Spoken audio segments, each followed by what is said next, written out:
Buckle उतार देंगे और बीजेपी की वोट तो कोको ले गई जैसे बयान देने वाले नेता की आजकल सोशल मीडिया के ऊपर बहुत ट्रोलिंग हो रही है। उनकी धज्जियां लोग उड़ा रहे हैं।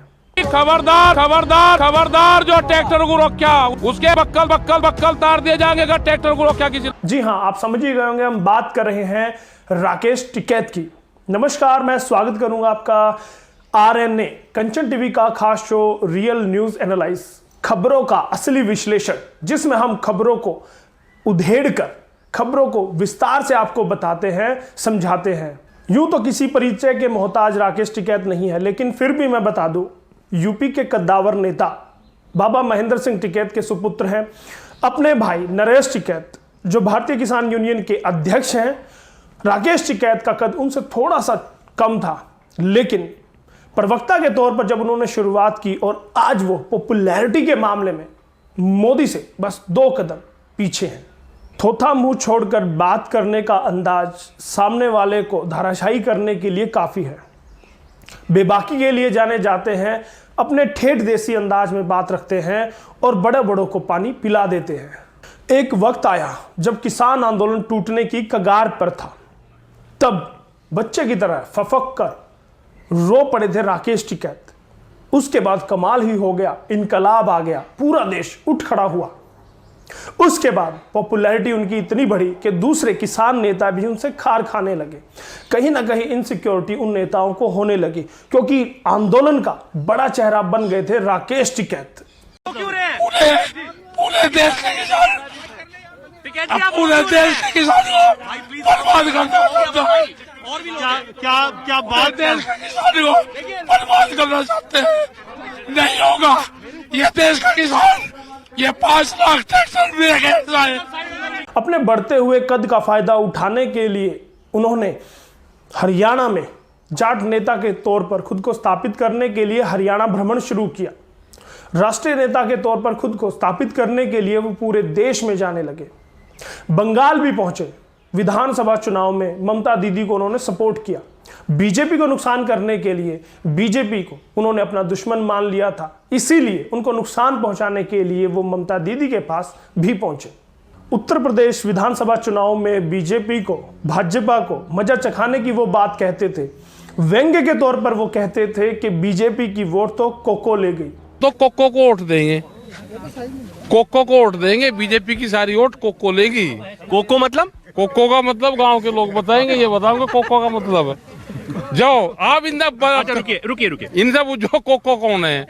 अक्सर गांव देहात में माएँ अपने बच्चों का किसी चीज से ध्यान हटाने के लिए कहती है कि कोको ले गई।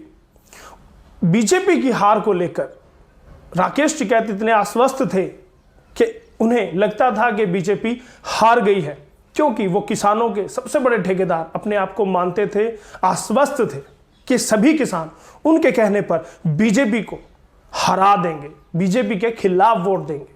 लेकिन राकेश टिकैत और मुनव्वर राणा दोनों की ही किस्मत खराब थी।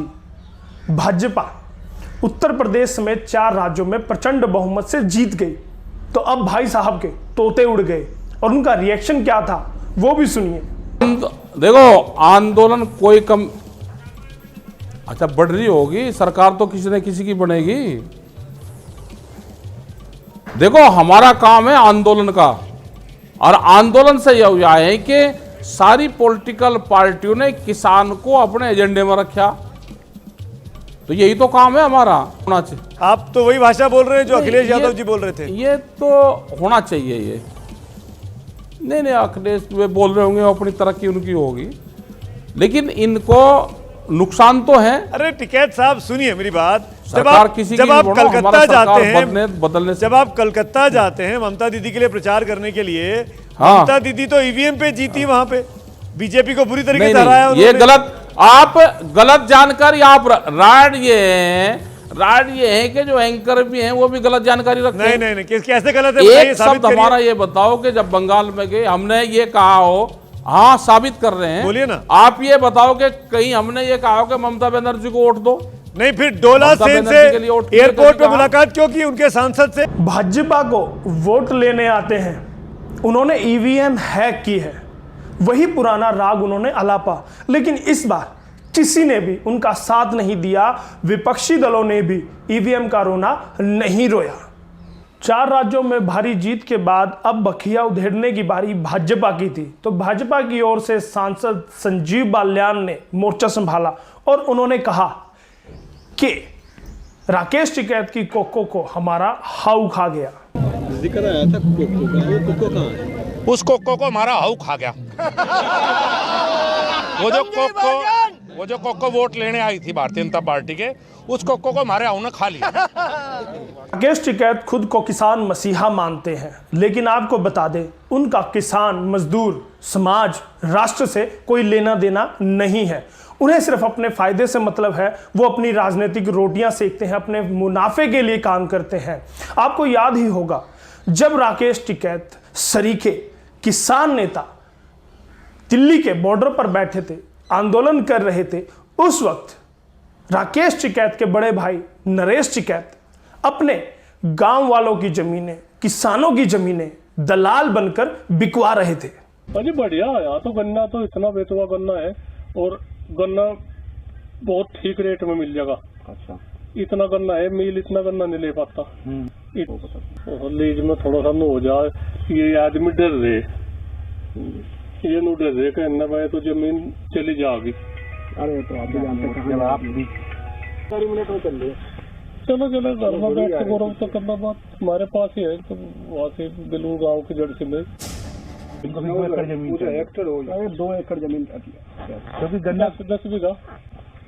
हाँ 10 बीघा। अच्छा, ये है कहानी। तो जमीन का भी एग्रीमेंट होगा तो इनको मैं नहीं, आशीर्वाद में कुछ नहीं, कोई वो नहीं है। बातचीत में कुछ भी जो तय हो जाएगी, जो जमीन की तय हो जाएगी, भाई इतना किराया दिया जाएगा, किराया हो जाए, 5-5 साल का लीज हो जाए, ठीक है। न्याय करते हुए अपना नहीं कुछ नहीं, तो जब एक तय हो जाए बात बस ठीक है। वो तो महंगाई के हिसाब से भाई साल भर में 72 है।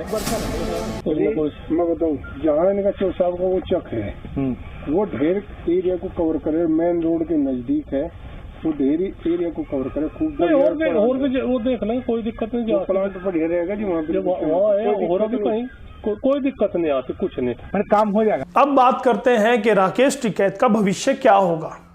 वो जाट नेता के तौर पर खुद को स्थापित करना चाहते हैं, लेकिन हरियाणा में चौटाला भूपेंद्र हुड्डा, दुष्यंत चौटाला के रहते हुए उनकी ये महत्वाकांक्षा कभी पूरी नहीं हो सकती। उसके बाद वो खुद को सक्रिय राजनीति में लाना चाहते हैं, लेकिन ऐसे बड़ बोले व्यक्ति को कौन पार्टी में लेकर अपनी पार्टी की किरकिरी कराना चाहेगा, क्योंकि नवजोत सिंह सिद्धू और पूनम पंडित को कांग्रेस लेकर देख चुकी है, परिणाम उलट रहे हैं। अब आपके मन में यह भी सवाल होगा, क्या किसी आंदोलन की वो अगुवाई कर पाएंगे, उसके मुख्य नेता के तौर पर, मुख्य वक्ता के तौर पर वो रह पाएंगे? लेकिन इसका जवाब भी है नहीं, क्योंकि उनकी राजनीतिक महत्वाकांक्षाओं ने उनको बेनकाब कर दिया है। अब लोग कहीं ना कहीं उनसे छिटकने लगे हैं और इसका ताजा उदाहरण देखने को मिला जब पश्चिमी यूपी में बीजेपी ने बहुमत हासिल किया और उनके अपने क्षेत्र से सभी सीटें बीजेपी ने जीत ली। राकेश टिकैत का भविष्य तो पता नहीं, लेकिन योगी के आने के बाद ऐसी की तैसी जरूर होने वाली है राकेश टिकैत की, क्योंकि हमने देखा है भाजपा सरकार, योगी सरकार 1.0 में आजम खान को मोर बना दिया था। तेरे कमजोर बच्चों को पढ़ाने में कौन निकलेगा? कौन तेरे मासूमों के लिए हाथ बढ़ाएगा? कौन तेरे मासूमों के लिए दामन फैलाएगा? पता कहने नहीं है ये 22 किलो वजन कम हुआ है।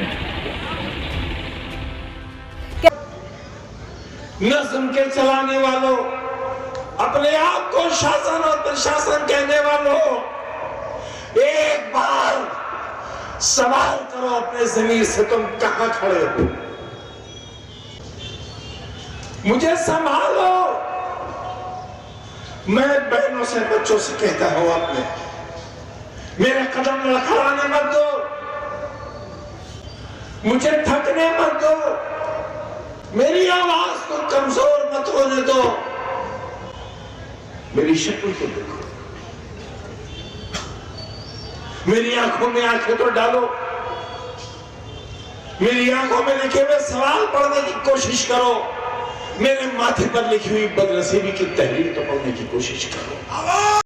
अब योगी सरकार 2.0 में हो सकता है कि राकेश टिकैत को बर्बाद कर दे योगी, क्योंकि दिल्ली दरबार तक बीजेपी के आंखों में चुभते हैं राकेश टिकैत, और हो सकता है कि बुलडोजर बाबा उनको जमीन से ही खो दें।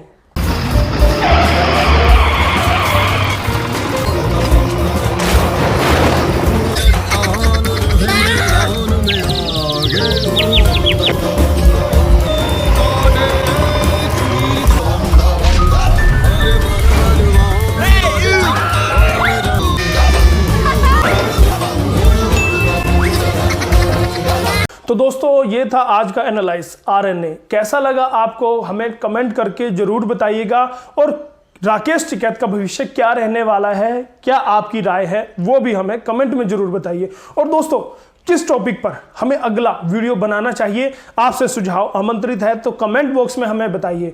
और प्यार देते रहिएगा कंचन टीवी को। हमारे चैनल कंचन टीवी को आप यूट्यूब, फेसबुक के अलावा ट्विटर, इंस्टाग्राम, लिंक्डइन और कू पर भी देख सकते हैं। वहां पर भी हमारे चैनल को आप फॉलो कर सकते हैं, हमारे वीडियोस को देख सकते हैं। और दोस्तों निवेदन करूंगा, वीडियो को शेयर जरूर कीजिएगा। बहुत बहुत धन्यवाद। मैं आपका दोस्त, आपका होस्ट यशपाल कंचन, कंचन टीवी न्यूज चैनल के लिए।